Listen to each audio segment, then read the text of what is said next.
Shalom family. So I've told you before, one of my passions and hobbies, things that I really love getting into, is fossils. I really enjoy fossils, and for me, being a bit of a hopeless romantic too, one of the amazing things for me, and it really stood me in good stead when I was in Israel too, is, for example, I'll start with Israel. When I was in Israel and I went to the Garden Tomb, for example, and when I stood in front of Golgotha and you can see the skull, when I lay my hand against those rocks, my body, my mind, my soul and spirit knows that I'm touching something Jesus and his disciples could have touched. I'm standing where they could have stood. I'm connecting through thousands of years with something that happened here that is profoundly important to my life and the lives of millions through the centuries. Billions. When you stand at the Garden Tomb and you see the cracks running through the wall, those cracks, running my fingers through the cracks and then reading the Word of God where there was an earthquake and rocks split and everything at that time around the crucifixion. These are those cracks and I'm touching them. I'm connected to that moment all through the thousands of years to there. When I stand at the grove where he prayed and those trees are still there and growing thousands of years old and I can see them with my own eyes. When I look out from the Mount of Olives over Jerusalem, I could be standing in the same spot Yeshua HaMashiach stood, looking out over Israel and weeping over them, wishing he could have gathered them like a hen gathers his chicks. It's a connection. Now for me, fossils is the same thing. When I see fossils, like this one right here, and I look at these teeth embedded into the bedrocks, and I think to myself, this fishy was swimming, possibly way back in the time of Noah. And I'm touching and connecting through all of that time and seeing this amazing representation of something God created. These fishes just caught and compacted in the flood as all that sediment crashed together and smashed them into places where they were preserved. And now they sit with me and I can look at them and think that this little fishy, this one, was swimming back then and now is preserved for all time, just sitting right there. I'd walk on the beaches in Cape Town.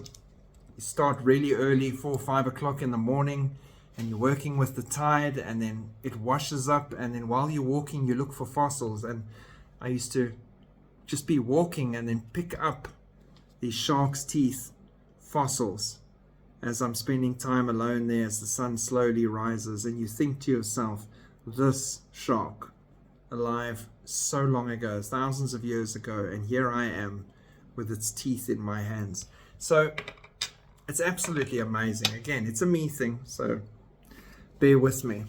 But that being said, and so much of that being true and evidence of a time that's gone by thousands of years ago and all these things preserved, science, arrogantly and evilly have tried to force issues like evolution and try to say things are one thing when they're not, and use incorrect methods to try and prove things that aren't biblical.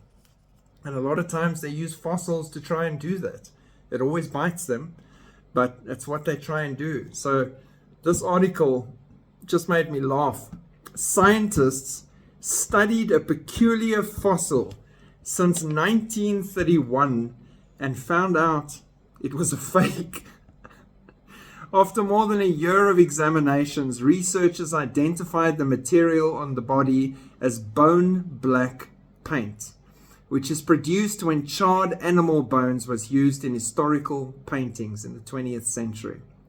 While fossil misidentifications and forgeries are rare, this isn't the first time scientists have encountered an overhyped rock. In 2019, a fossil believed to be a new spider species was discovered to be a crayfish. In a similar incident, a fossil found in 1999 that scientists believed was an undiscovered dinosaur species was revealed to be a combination of body parts from 2 known species. Now, had they been believers and understood and believed The Word of God is exactly what it says it is. It would make sense finding multiple species bones pushed into one area together from the sudden cataclysmic explosion of fountains from the deep and waves and everything crushing, the earth moving, of the time of the flood, which deposited things down rapidly, different animals, and covered them again and again, creating instant flash moments where fossils were found. And we have places like that in South Africa, fossil fields, where multiple animals are all caught in one area and intermingled with each other. Why did that happen? Very easy. The flood of Noah. But they don't believe in the Bible. They stand opposed to the Bible, and so they accept things as, oh no, it's a new spider. No, it's not. It's two different species that you found in the same place, or it's a crayfish.